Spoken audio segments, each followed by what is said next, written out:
I guarantee you'll never meet anyone else who's as infuriating as him. And for the record, yes, I would say that to his face. Sure, he's smart, and sure, geniuses often come with a bad temper. But that's only half the story with him. He knows perfectly well how to appear friendly and likable to others, he just doesn't want to.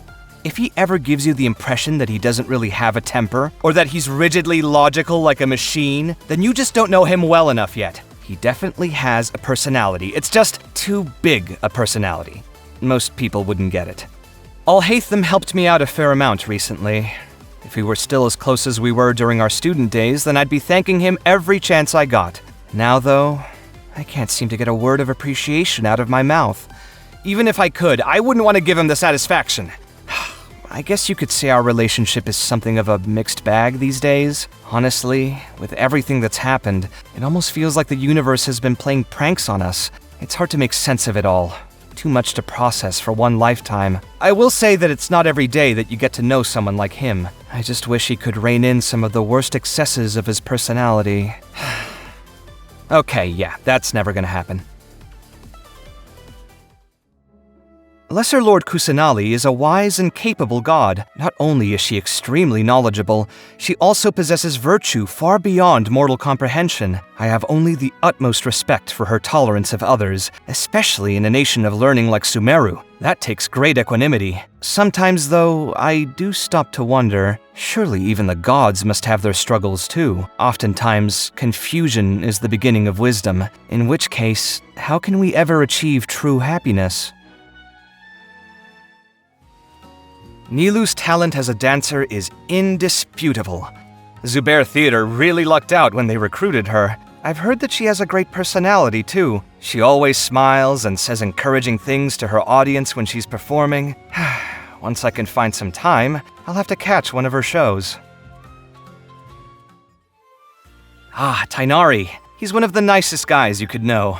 If you've met him, you'll know what I mean. He's kind, and he has enormous expertise in his field, but he never brags about it in front of other people, and he seems to genuinely care about his work. Back when I was building the Palace of Alcazarzare, I asked him for some tips on how to pick out the right ornamental plants. After he wrote back to me, he also helped me out with some other issues too. Oh, and I almost forgot, he was the one who first introduced me to Cyno.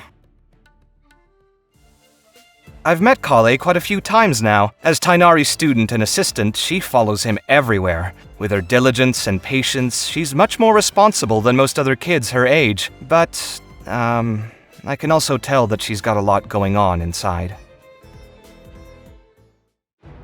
Cyno can come across as cold and ruthless, but he's actually a very big-hearted guy. I still remember how shocked I was when Tighnari said he was going to introduce me to his best friend, and then a couple of seconds later, an incredibly intimidating Matra comes walking through the door. I honestly never expected to meet a Matra who's so comfortable hanging out with scholars. Gotta say though, I can't stand his sense of humor. It really makes my skin crawl. If he ever invites you to a meal at Tighnari's place, make sure someone's bringing beer, because no one should have to endure Cyno's humor while sober.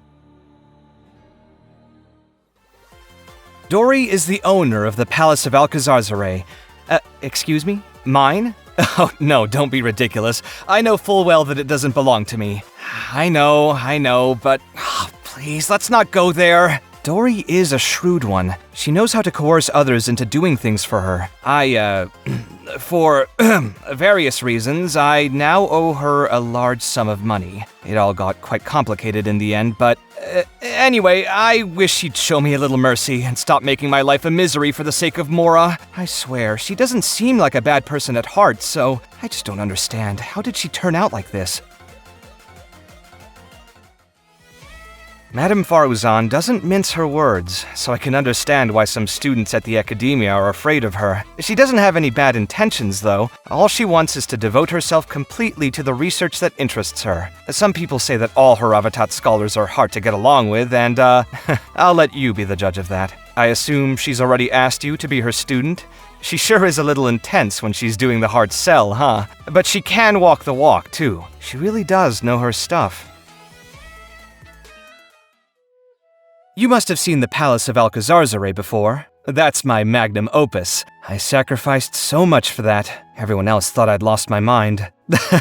Well, if you're not me, and you don't share my trade, I wouldn't expect you to understand. It'd be nice to meet someone who did understand, though. I've always thought that you can never truly know a person until you understand their deepest wishes, but once you start exploring hopes and dreams, whether they're your own or someone else's, it can be a dangerous journey. You might unlock something that can't be put away again. Not everyone can face the potential consequences of that. I almost don't want to say this out loud, but sometimes hopes and dreams bring suffering instead of happiness. Luckily, I don't mind my vision.